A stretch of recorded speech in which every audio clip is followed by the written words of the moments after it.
This is Democracy Now!, democracynow.org. I'm Amy Goodman with Nermeen Sheikh as we end today's International Women's Day special looking at abortion bans. 5 women are suing Texas after they were denied abortions, even as their pregnancies posed serious risks to their health and were non-viable in the first such lawsuit since the Supreme Court overturned Roe v. Wade. This comes as women's rights activists Monday called for the Inter-American Court of Human Rights to condemn El Salvador's total ban on abortions, which has been in place since 1998. The demands center on a case brought a decade ago by a woman, Beatriz, who died after being forced to carry a pregnancy, although the fetus could not survive. For more, we're joined by Celina Escher, a Salvadoran-Swiss filmmaker who directed the award-winning documentary Fly So Far about the criminalization of abortion in El Salvador, where dozens have been convicted and imprisoned after having miscarriages, stillbirths, and other obstetric emergencies. Celina, welcome back to Democracy Now! It is great to have you with us. We look from the United States to El Salvador. Is El Salvador the United States' future? Talk about the total ban, but also the resistance. Hello, Amy. Thank you for having me. Yes, exactly. In El Salvador, well, abortion is still criminalized. There's no possibility to have an abortion in El Salvador. Women are still criminalized and in prison. But there is a big resistance still happening in El Salvador. Although we're living in a state of exception since 1 year, people have lost their human rights and people are being unjustly incarcerated in El Salvador. There's a big movement who have tried to legalize abortion in 4 cases and also in 3 cases. But now feminist leader Lorena Peña, she's facing a lawfare. She's being persecuted, and she's the woman who's also in my film. She wanted to legalize abortion in 4 cases, and now she's facing persecution, political persecution. So in general, there is an authoritarian regime happening in El Salvador, and feminist activists, journalists, dissident voices, everybody is under threat. Everybody is being persecuted. And yeah, this is really a difficult situation that people are facing in El Salvador right now. Celina, could you talk about what happened with the release of your film, which was banned in El Salvador, and the stories that you hear from people who are featured in the film, if you could elaborate on those? Yes, exactly. Well, last year in August, we wanted to have the cinema premiere in El Salvador. We have shown our film in 90 international film festivals. So we decided to launch to have the cinema premiere. But then anti-choice organizations, 12 organizations, made a legal threat to the cinema. If they show our film in the cinema, they will make a legal threat. So then the cinema had to take down our film. And so we didn't have the cinema premiere. They tried to silence the voices and the stories of the women of the 17, but we have shown our film in community screenings together with the protagonist, Teodora Vázquez, and her organization, Mujeres Libres, across the country. So we are trying to show our film in many, many ways. But as we see, the evangelical anti-choice groups have so much power. They are trying to silence us and trying to silence the stories of the women.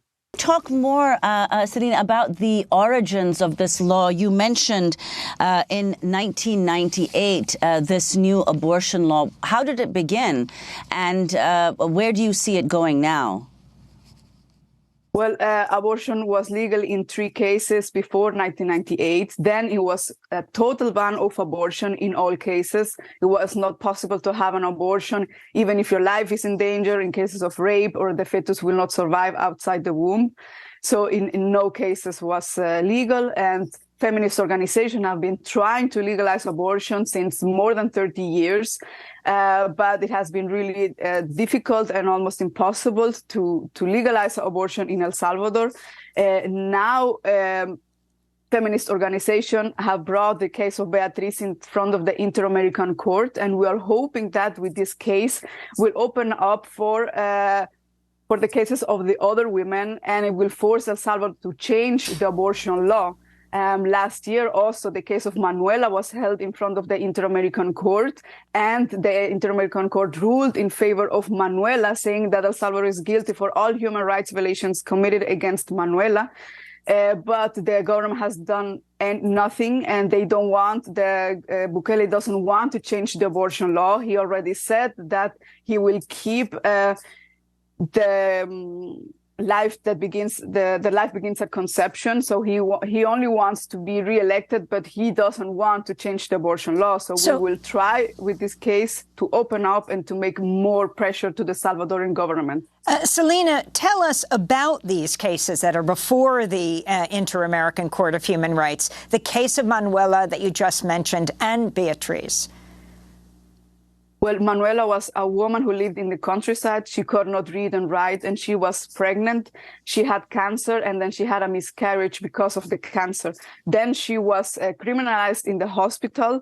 She was sentenced to 30 years of prison, and she died in prison, leaving 2 sons behind.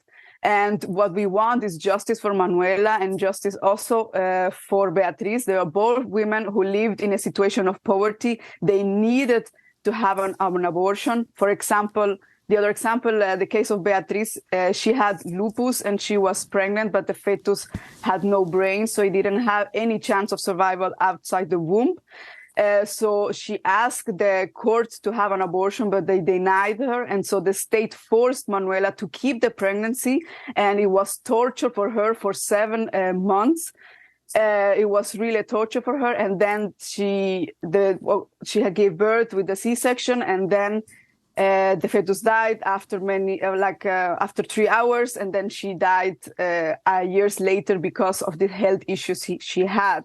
So the state is forcing women to keep pregnancy, also forcing young girls who have been raped to keep a pregnancy. This means torture for the women and girls. So this is these Celina, 2 cases. We Yes. just have a minute, but I wanted to ask you to put El Salvador in the context of Central America and Latin America overall, where you have Argentina and Colombia legalizing abortion. What's happening in Central America overall? Well, after in Colombia and Argentina, abortion was legalized. In El Salvador, in Central America happened a major setbacks because more and more conservative right-wing evangelical politicians who are in power are causing a major setbacks in reproductive rights. For example, in Honduras, it is not even legal to decriminalize abortion, not even to talk about it in the parliament. In Guatemala, they made a family law that also said that abortion is totally prohibited. In Nicaragua, abortion is also totally prohibited. And El Salvador is the country that is most extreme law, where women are unjustly criminalized for 30 and 40, 50 years of prison for aggravated homicide. And Mexico, we have just 10 seconds. And in Mexico, now it's legal to have an abortion, and it's anti-constitutional to criminalize abortion, though at least it's happening progressive. Well, we want to thank you so much for being with us. Celina Escher is a Salvadoran-Swiss filmmaker and the director of the award-winning documentary Fly So Far, speaking to us from Stockholm, Sweden. That does it for our show. I'm Amy Goodman with Nermeen Sheikh. Have a productive, successful, happy International Women's Day.